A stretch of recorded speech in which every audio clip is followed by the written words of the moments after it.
Hey guys, what's up? This is Prone from Team Phantom, and today I'm bringing you another tactics video. This time we are using Kestrel, and we're going crystal power in the lane. So throughout this video, I'm just going to be highlighting some of the tactics, especially when you're going against the Kestrel. You want to stick behind your minions, as you can see me doing here, because her first ability will not hurt you as much.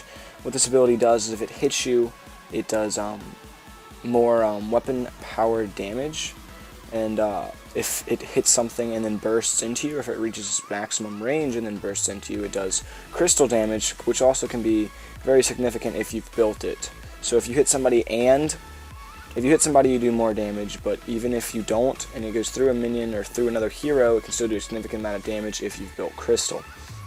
So I'm laying against another Kestrel and just trying to stick by my minions and snipe her while harming the minions. Glaive pops out, stuns me down. I was waiting for Finn to slow me, but I guess he didn't have his cooldown up. Come through here, I pinged for my guys to come help me, and I was Skyping with D-pad again. I turn around once I'm out of range, and I'm making sure it's just my crystal that's hitting them. Just the end of the burst is what's hitting them. And I just get out of there unscathed thanks to my teammates. I see D-Pat go down to Glaive after having a team fight down there while I was coming back from the base. I use my mist to get through that bush, the minions don't see me, and pick up the kill on Glaive right here with 2 arrows. The mist can be really helpful if you're trying to sneak around the map, and if you build full crystal, you can get to the point where you can run across the whole map without being seen. The only downfall to this is you lose all of your mana. I've done this before. I've snuck into their base to get the Vein Crystal, but then I didn't have enough mana to actually take it out, which is definitely a problem. So you can use it wisely. When you go into the mist, when you use the ability, the mist that you leave behind is basically a trap. If an enemy walks across it and you shoot them, if you shoot an enemy as they walk across the mist, it will stun and significantly damage them. The damage comes from your crystal power, and the duration of the stun comes from your attack damage. I think that's how it is. So those are two good attributes from the mist. You can stun the enemies, and of course you can get away. So along with that, I normally build crystal with Kestrel in the lane, and I build hybrid with Kestrel in the jungle. And what I mean by hybrid is it's basically crystal but with a sorrow blade. And the reason you do this is so your stun lasts longer, and well, I think it's your stun, it may not be your stun, but it helps your mist, and it helps the damage in your mist, and it helps your regular arrow shots and the direct damage from your first ability. So those can be very helpful. I'm just trying to get a couple hits on this turret before the enemy team comes up. I see him come up. There's a mine right there, so I shoot a couple times. I know Glaive is going to set it off, and Finn won't be able to escape, so it deals significant damage to them, and they have to back up into the jungle. I see my Cruel and Finn are going down, and I notice the Kestrel's left. So I'm coming down this side. Trying to use my ult to see if I can get a snipe on one of them, but my teammates, not enough damage was dealt at this point in the game.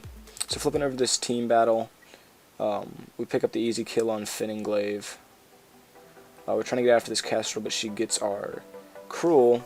Bat and I get away. It's an equal team fight. But with Kestrel, basically what you want to do is you want to keep your distance just enough distance so that your arrow hits them before splitting. And if that's not possible, it's perfectly fine to use the split for the damage, because it's not worth dying, as you are a pretty squishy character. At this point in the game, all I have is boots. Tier 2 boots.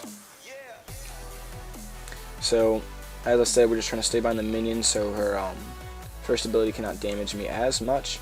Here, D-Pat pulls her down, I get one arrow off, hit her, and then Cruel finishes her off. So if you time things well and lead your targets, you can do a ton of damage. To fleeing targets, which is very nice. So with your ultimate, it hits the first target that it hits, it hits.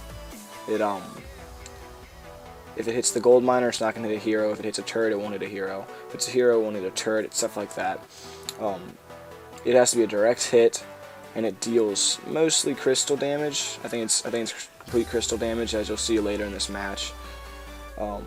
It deals a significant amount of crystal damage that late game will be very powerful for you.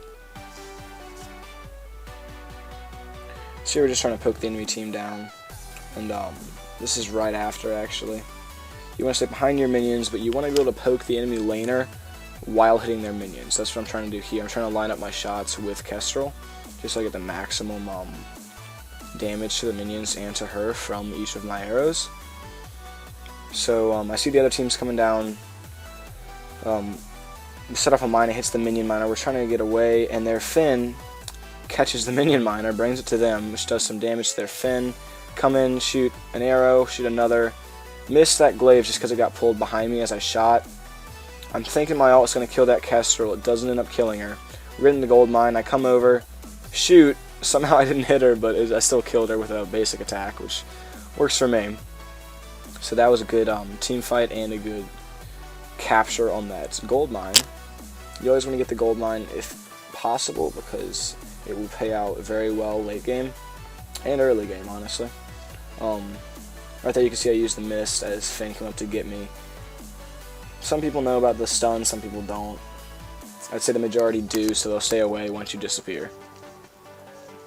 Here I'm just waiting for the other two to come up so I can hit them with as I hit the minions. Deepak goes and checks this bush, and I see Kestrel's going down with Cruel. Glaive comes back up. I'm trying to get a couple pokes on him just because I know I can do a significant amount of damage.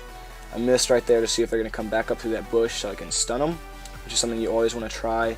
Snipe that Kestrel. Always don't use your ultimate on a full health hero. Save the intel is really going to help.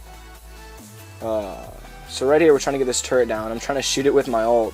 That didn't want to work for me, so I just missed, get behind the glaive, shoot twice, and Cruel stole it, like completely stole it, but you know, it's Cruel.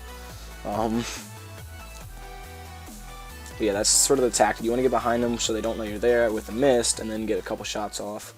Would have been an easy kill. Was an easy kill, but Cruel jumped in and took it. So right here we get the Kestrel, and we're trying to pick up the Finn so we can get that turret.